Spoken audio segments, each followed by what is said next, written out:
Good afternoon. Today we shall be discussing how Aphra Behn reflects or treats the politics and society of her time in her play The Rover. Aphra Behn dramatizes social and political issues and conflicts indirectly through intrigue comedy, which focuses generally on romantic love.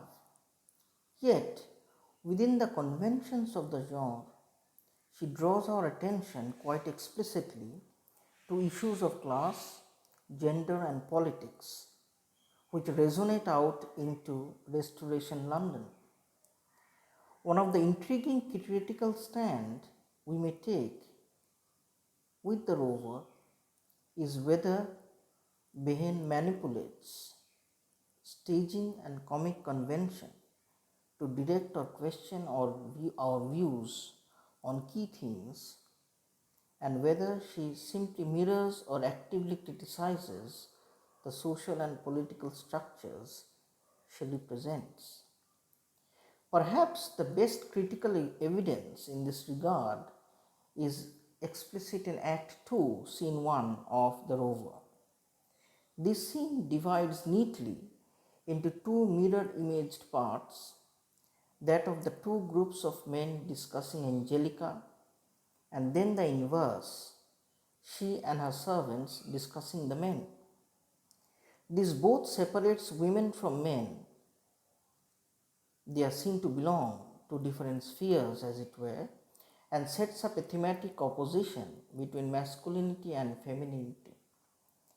As we have observed earlier, Behn structures scenes or parts of scenes to provide a visual ordering and image of the structure of social or familial relationships.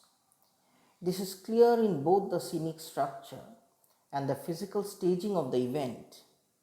The men exit before Angelica speaks. They are below and she is above on a balcony.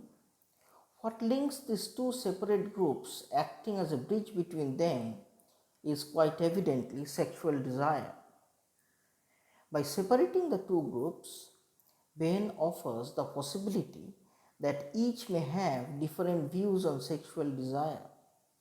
By loosely lumping all the men together, Behn also suggests that all men have generic desires and a generic masculine identity. Thus, even before we examine either content or characterization in the scene, it is possible to see that Behn's dramatic structure, staging, and blocking of characters already begins to suggest social and political interpretations to the audience. There are two further ways in which staging makes political themes in a physical presence. The first is the way in which the staging of the balcony arrangement in the scene works. Visually, it places Angelica on a high, an object of adoration for men who literally look up to her. Her portrait is hung against the balcony and at the doors below, forcing our eyes upwards to the apex of a triangle. This arrangement seems to empower her, particularly since it is set up in this manner by her design, as the initial stage direction makes clear. By contrast, the men below appear smaller and are seen to be drawn to the trap she has set.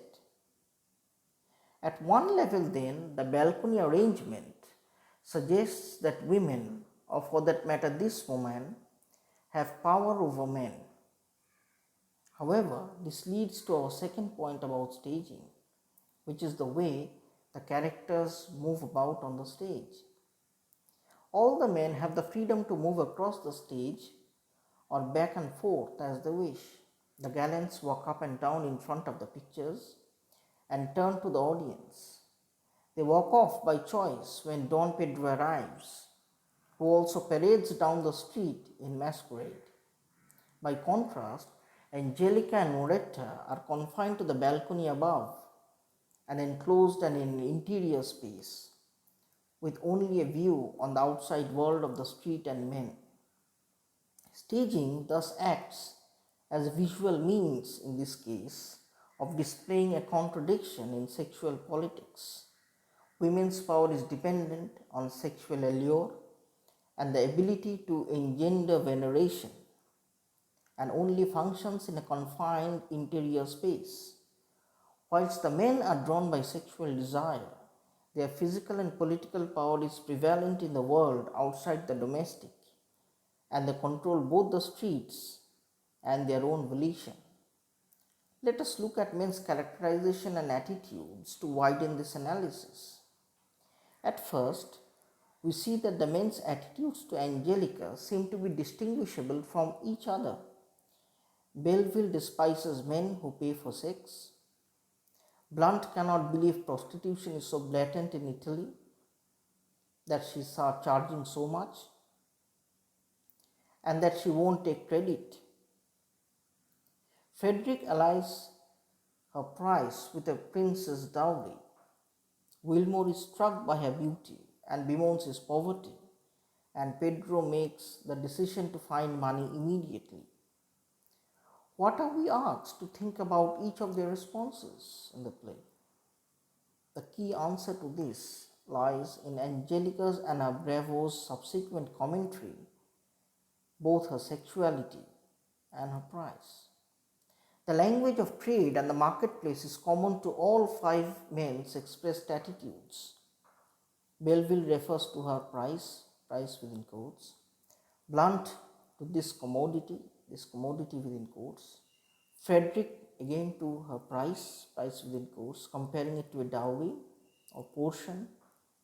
Wilmore speaks of his need to purchase within quotes, beauty, and Pedro commands her purchase, claiming it to be an easy rate within quotes. The prospect of purchasing women and thereby conceiving of them as marketable commodities is common to all men, as is implied in the play, and is here applied by them to both courtesans and aristocratic women.